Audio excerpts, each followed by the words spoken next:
Doctor صاحب یہ بتائیے گا، جیسا کہ شرم و حیا آج کا ہمارا موضوع ہے، سب سے پہلے ہم آغاز کرتے ہیں کہ شرم و حیا کے حوالے سے قرآن مجید فرقان حمید میں اللہ رب العزت کے کیا ارشادات ہیں، کیا فرمایا پروردگار عالم نے؟ فرمائیے گا۔ اعوذ باللہ من الشیطان الرجیم، بسم اللہ الرحمن الرحیم۔ دیکھیے زینب، شرم و حیا ایک اخلاقی وصف ہے اور یہ وصف فطری ہے جو انسانوں کو برائیوں سے بچاتا ہے۔ اللہ جس بندے کو اپنی رحمت سے نوازنا چاہتا ہے اس میں یہ وصف بھر دیتا ہے، بے شک، سبحان اللہ، سبحان وہ اللہ۔ ایک دوسرے کا احترام کرتا ہے اور دوسروں کے حقوق کو اپنے لیے استعمال کرنے سے ڈرتا ہے۔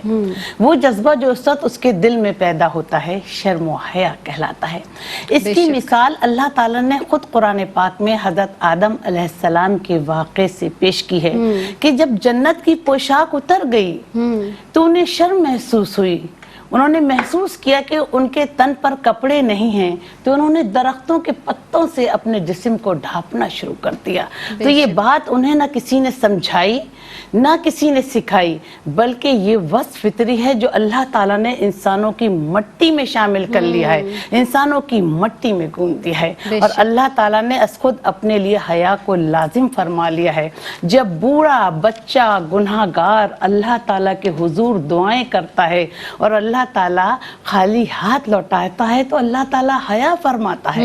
اللہ کی حیا تو یہ ہے کہ گناہ گار سے گناہ گار بندے کو خالی ہاتھ نہ لوٹایا جائے۔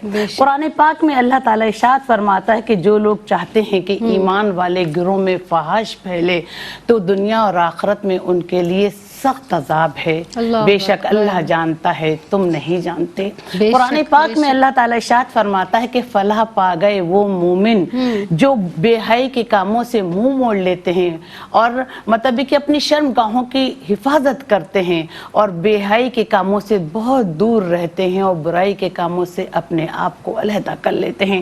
قرآن پاک میں اللہ تعالیٰ ارشاد فرماتا ہے کہ ایمان والوں شیطان کے نقش قدم پر نہ چلو، اور جو لوگ شیطان کے نقش قدم پر چلتے ہیں وہ انہیں ضرور حکم دے گا برائی اور بے حیائی کے کاموں کا، اور اللہ کا فضل اور کرم پر تم پر نہ ہوتا تو کوئی بھی پاک نہ ہو سکتا تم میں سے کوئی ایک۔ دیکھیے زینب، اگر حیا لباس میں ہو تو پروقار بنا دیتی ہے، حیا اگر اعمال میں ہو تو انسان کا مقدر سنوار دیتی ہے، انسان کو مطلب کہ جنت اس کا مقام بن جاتا ہے۔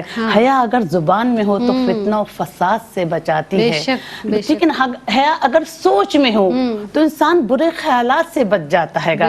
حیا ایمان کی شاخ ہے، حیا اسلام کا تشخص ہے۔ حضرت عائشہ صدیقہ رضی اللہ تعالیٰ عنہ فرماتی ہیں کہ جب نبی کریم صلی اللہ علیہ وسلم کا وصال ہو گیا اور میں ان کے حجرے میں گئی تو میں نے معمولی سی اوڑھنی اوڑھ لی کہ میرے شوہر ہیں۔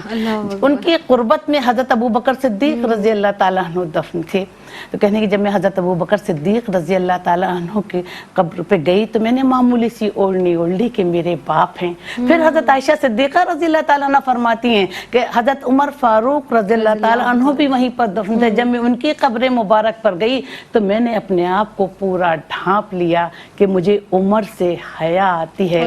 تو حضرت عائشہ صدیقہ رضی اللہ تعالیٰ عنہ کی ذات اقدس وہ ذات ہے جو قبر میں اترنے والوں سے بھی حیا کرتی ہیں۔